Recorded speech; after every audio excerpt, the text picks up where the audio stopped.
Hey everybody, Tim here with today's episode of Star Trek Deep Space Nine, Season 5, Episode 3, Looking for Parmok in All the Wrong Places.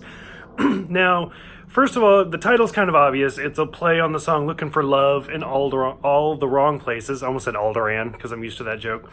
And this episode is directed by Andrew Robinson, the guy that plays Garek. And this is actually the only episode of Deep Space Nine he directs. He goes on to do 2 more episodes of Voyager. And, you know, based off of this episode, I think he did a great job. It's a really, really well done episode. It's really funny. And it has a lot of little shout outs to stuff. Like at one point, it's a sequel to the episode of the House of Quark, where, if you guys saw that review, it's where Quark gets married to a Klingon, and then at the end of the episode, they get divorced. Like, at one time, Quark's talking to her, and he's like, war, what is it good for? In my opinion, absolutely nothing, which is a reference to the 60s song, so that's kind of cool.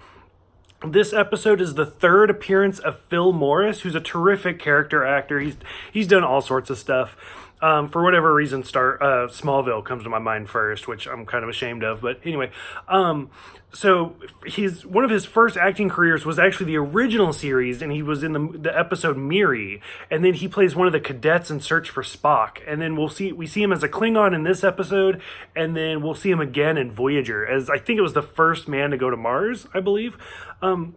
But overall, so in this episode, this is one of those episodes where if you watch it and you just look at it for what it is, like, there's not a lot to it, but if you look at the overall story arc of Deep Space Nine, it's a terrific episode.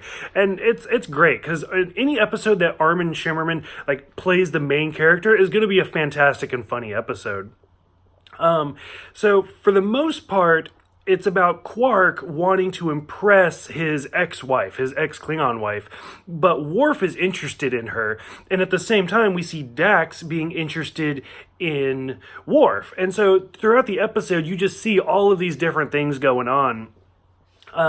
And like finally when we get to the end of the story, we have to see Quark like fight with a bat'leth, which I'm still trying to get one. But so he's like fighting with a bat'leth, and Worf is using a control to do it.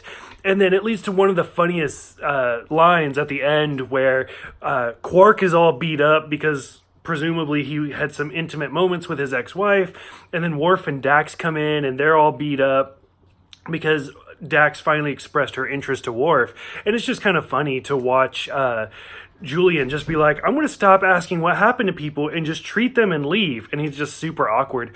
What I also like is how Worf says to Dax, you know, according to tradition, we have to get married now, which is kind of a shout out back to I think it was the Emissary, the episode where we see Worf's like ex-lover and the mother of his child, where again, the same thing happened. Worf had that intimate moment, and he's like, okay, we have to get married. And she's like, fuck that. And she left, and then comes back later.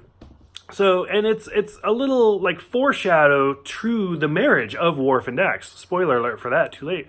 Which I also like, where somebody questions about Worf and does he even know what to do with a Klingon woman, and he's like, you'd be surprised. Well, I mean, we haven't seen Alexander in the show yet, but most people know at this point that Worf has a son. So overall, I thought it was a great episode. There's a little bit of a subplot which continues the love story between Chief O'Brien and Kira, who's pregnant with their son. And he's like giving her back massages and helping her out of the tub and stuff like that.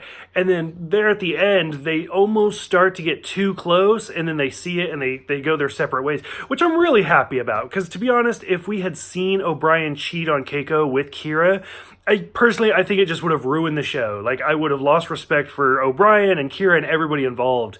So I'm glad that they got to that moment and they're like, nope, we gotta go our separate ways. Like, thanks, I'll still carry your baby, but I gotta go. So I really like that. So yeah, overall, I thought this was a great episode. Great directing by Andrew Robinson, great acting all around, just all around fun episode, and kind of a break from the darkness of the Dominion War. So I really enjoyed this one. For those who have seen this one, were you glad to see a sequel to the House of Quark? Were you glad to see Quark's ex-wife? Are you glad to see Worf and Dax finally get together? Thank you guys for watching. Thank you guys for subscribing. Thank you guys for the messages. I will see you guys next time for Nor the Battle to the Strong.